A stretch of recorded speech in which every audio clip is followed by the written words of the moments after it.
Hi everyone, I am Angelica Bard from Radiant Earth at Maghawaii National High School. So this subject is MAPE quarter 3 to week 2. This is activity 2, individual activity of new casting. This is option A. And this procedure is each student will choose a composer of traditional and contemporary Philippine music. So mag-start na taron.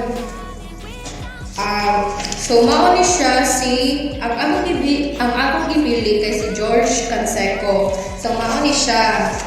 Mauni si George Canseco. Mauni identify. Mauni siya. So, I will explain it to you kung kinsa ni si George Canseco. George Canseco was a leading Filipino song composer considered by some to be one of the most sentimental men of his time. Canseco gave birth to the song that allowed hearts to heal over the cathartic bliss in hundreds of songs he wrote. He left behind a pop culture legacy unmatched by many of his peers. From Canseco's pen came original Filipino music, most of which were interpreted by the country's ace ballader. Basil Valdez, whose career as a solo artist took fortunate turns when he recorded ngayon at kailanman in 1978. I'm sorry, in 1978 siya ni-record sa ngayon at kailanman. The songs Kampantay ay Langit, Ikaw, Gaano, Kadalas, Ang Minsan, Paano, Hanggang sa dulo na walang hanggan, Hirang, Kahapon lamang, Ikaw ay Filipino, at Dito ba are but a few of Canseco 300 compositions, all bannering what kind of classic hits means the Filipino and heart soul. So, dagan siyang kanta guys, aghan. Mga nindot ang iyong kanta na ay ngayon at kailanman, na ay kapantay ay langit, ikaw gaano kadalas ang minsan, daghan siyang kanta, mga nindot eh. Naka-familiarize na siguro tayo ko ngayon at kailanman kanang kanta. Ang biography niya, so George Masakay Canseco was born in April 23, 1934. So naa siya Masakay siya Masakay mo ni siya complete ko niya complete family name. He studied at the Naik Elementary School and Jose Abad Santos High School before taking up liberal arts at University of East. Aside from being a journalist, he also worked as a part script writer for the Manila Broadcasting CO. So, while nag-study siya o kanang before pa siya nag-take og mga liberal arts na siya mga arts na siya mga talent dito sa iyang eskwelahan niya. Aside sa iyang pagka journalist, nasa siya trabaho nga as a script writer and news director. So news director po siya at Eagle Broadcasting. Canseco began devoting himself to writing music when martial law broke out in 1972. Seeing that press freedom was being contained in that time, Canseco would not be denied of his craft when he comes to pop music, as he wrote for the megastar Sharon Cuneta the song High School Life. So, ka-familiar magurutan ng High School Life, no? Kaya kadungog na siguro kanang nasa radyo ba nga kanang wide mong labat ang madungutan ng mga nga bahay kang Sharon Cuneta nga kanang basta na siya kanta mga ka-familiar pa siguro mo ana. So asa naman ta and langis at tubig. So ang duha ni sila kabuok, high school life o langis at tubig sa panahong 1980s. Unlike most Master of Music, Canseco did not train in formal schools of music. Instead, he self-studied piano and learned to interpret, write, and compose notes at a very early age. So bata pa siya, no? Bata pa siya nag-compose ng mga notes. At his very early age, imagine, bata pa siya nga, nakahimo siya na talented ka siya kay kuan siya script, kanang scriptwriter, ibala siya mahimong journalist, siya ka-talented, guys, niya kuan bagay siya, siya ilahang kaugalingong song. So, he is very talented. Asa naman ta? His parents were into music as well. As iyang pamilya, nagkuhan sa music, sa music. His father, Jose Canseco, was a doctor. Imagine, nindot. Kaya while iyang pamilya, nasa sila dugo nga kanang talented guys ba nga kanang kanta, mo kanang ikay sa kanta, mo kuan, away ang papa, bright kayo, doktor pa, pa siya, kanang yung mama kay kanang mathematican. While her mother, Serafina, is a mathematican. Iyang papa kay si Jose Canseco o iyang mama kay Serafina. Serafina Canseco. Canseco was the youngest of 3 children. So siya ang kinanangura sa iyang tulo ka buhok nga igsuon. Canseco song called some of our most talented performers rise to fame. With song hitting where it really hurts or loving where there's already love. Canseco songs defined as part in the lives of Regine Velasquez, Joshua Padilla, Pilita Corrales, Dulce Cu Ledesma, aside from Basil Valdez and Sharon Cuneta, laliman ka? Nindot kaayo yung mga kanta, kay nainig sunod, nainig ka na nikupya siya kanta, kay tungkol sa iyong pagka-creative, nindot mo suwat, nindot mo compose of music, bawala siya. Okay, ang nagkupya, daghan, si Kuan, Sharon Cuneta, si Basil Valdez, so daghan sila guys, daghan, Kuan ganing kakakong kisulti, mako sila. Canseco last recorded love song made its way to Martin Rivera's 2002 album. His manner of writing song was unusual as his gift as he can draw bittersweet emotion from some imagined experience, take it over his head before he would concretize melodies on paper. Canseco finished journalism at the University of East and even worked as one for the Philippines Herald.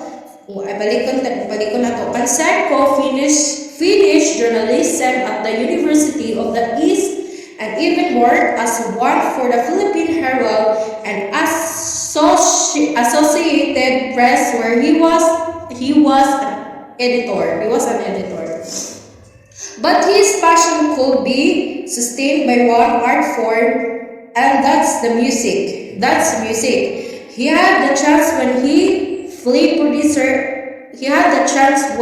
film producer and Vicor music owner Vic Del Rosario discovered him along with the cousins Orly Ilacad, and they become the best of friends until Canseco last days.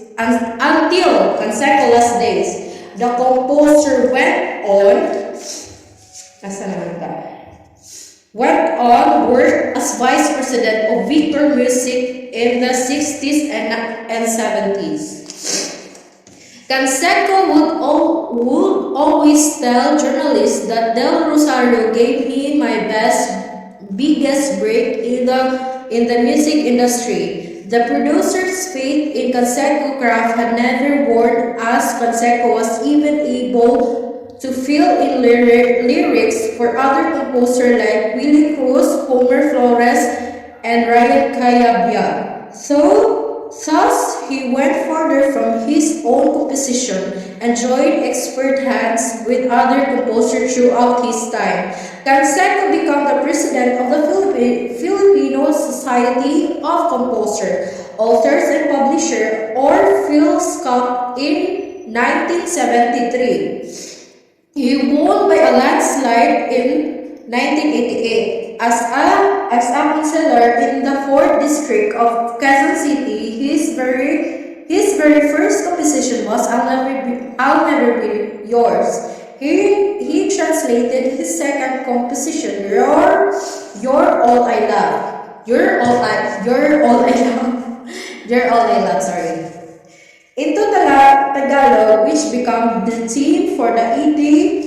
Rodriguez movie Kampantay Ay Langit. The song that brought Canseco to immense popularity. Canseco chose Cebuano singer Ampolla Cabasi to sing the theme to the motion picture.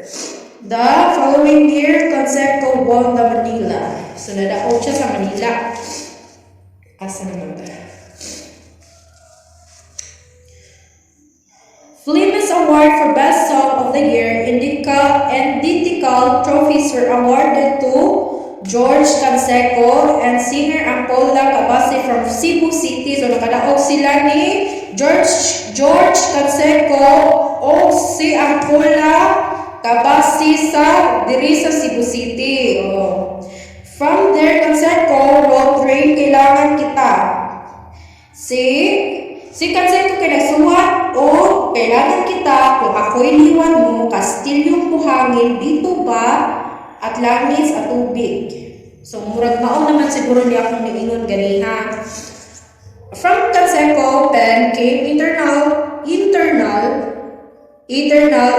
original Filipino music, most of which interpreted by the country's ace ballader Basil Valdez, whose career as solo artist took fortunate turns when he recorded Ngayon at Kailanman in 1978.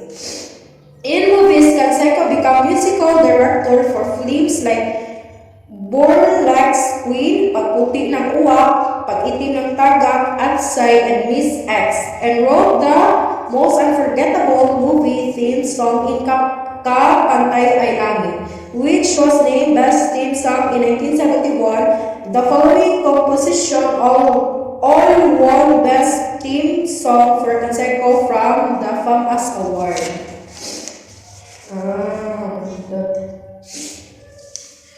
Kung ako'y liwan mo, saan naman to? In the movies, Canseco became musical director for films like Burlesque Queen. Ayan, balik na ko. Balik na ko, guys.